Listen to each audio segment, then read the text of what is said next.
Yeah, so the ErBee or the ErBee. Oh, fuck, I just told you I'm gonna butcher this stuff. One Wicked Gun and Justin pancakes. Yeah, here's a spacer, man. This is just the Alcoa aluminum spacer. Um, like I said, I don't know if it's 100% hub centric.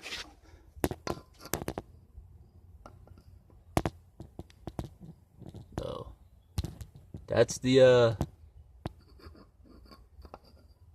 spacing in between it. So and that second crack right there is just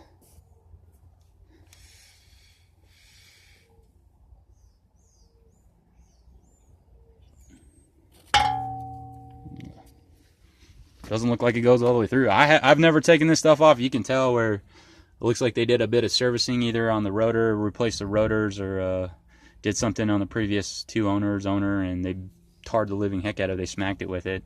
But this is what a quality American-made part's going to get you. I mean, you roll the dice with that eBay, Hong Kong, Philippine, Japanese crap that you see. I mean, this is 1994. It's gone over 200,000 miles, and the previous owner, he would tow a race car trailer with this truck.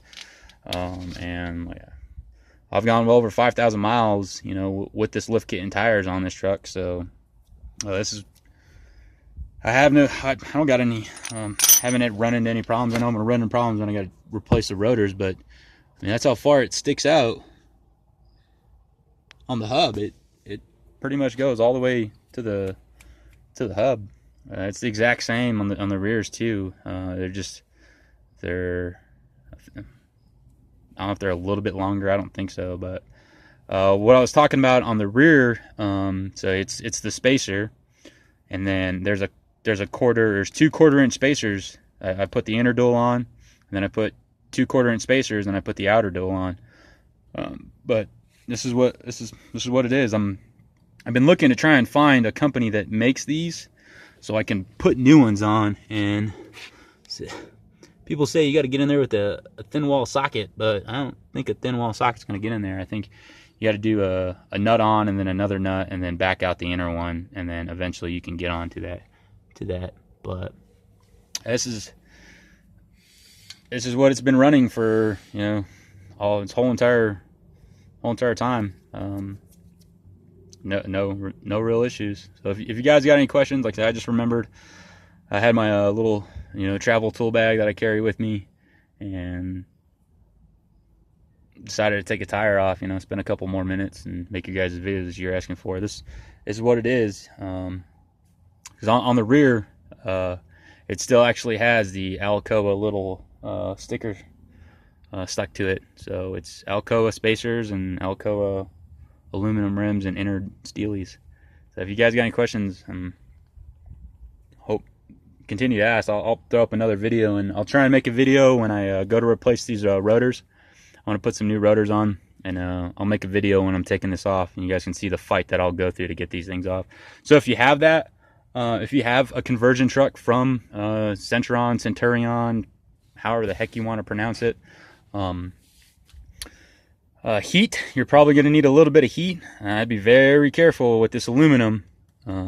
Be very careful with that aluminum, where you apply heat to it, and get you a little bit of heat and a lot of either PB blaster, or I'd personally probably use what is it, the Blue Jet or Blue Fire WD-40, or a combination of both. And I'd say before you even tackle trying to replace a rotor, I'd soak the living hell out of these things with some type of rust lubricant breaker, or something to break the bond of however old your truck is, of rust that's making that metal to metal contact in there.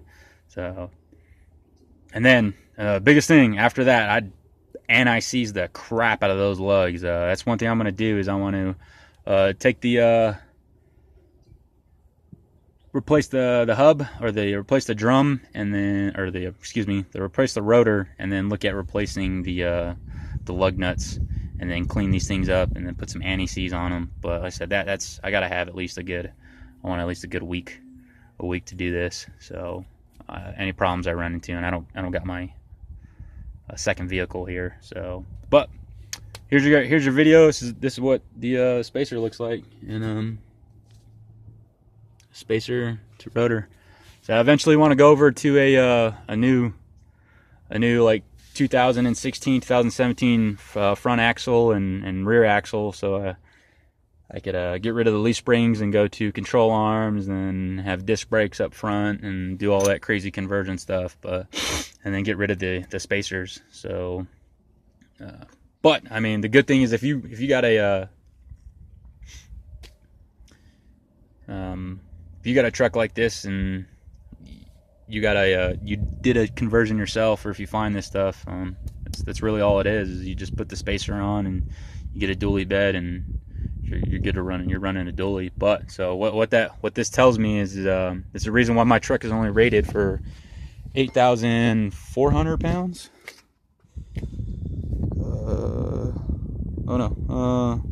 9,200 is the GVWR. Because I've seen some dualies, actual dually 350s that have a higher GVWR, and that's because they have, you know, the right front end and the right rear axle, which ups that rating. That's the only reason why mine is at 9.2, because I got a 95 250, and it's at the same weight rating, and you would think a 1-ton dually would be more, but that's because of this right here.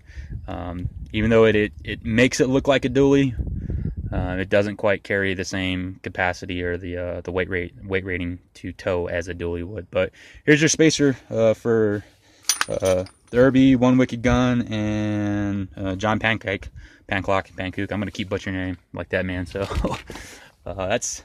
there's your spacer.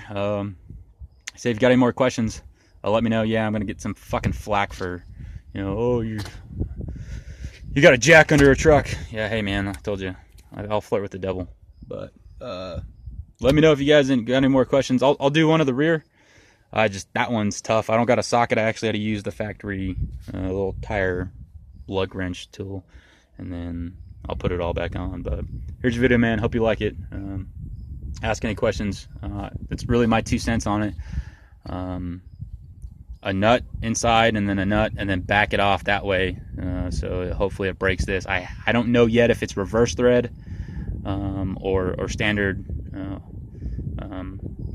tightening. I would think that it would be regular, so that way that when you tighten it, it tightens this, but who knows? I don't know yet. I'll figure that out, and when I cross that bridge, I'll let you guys know. Or if anyone does know already that has serviced the rotor or anything inside, let me know if it's reverse thread or not, so I'm not cranking down on this stuff too much. But here's you guys' video.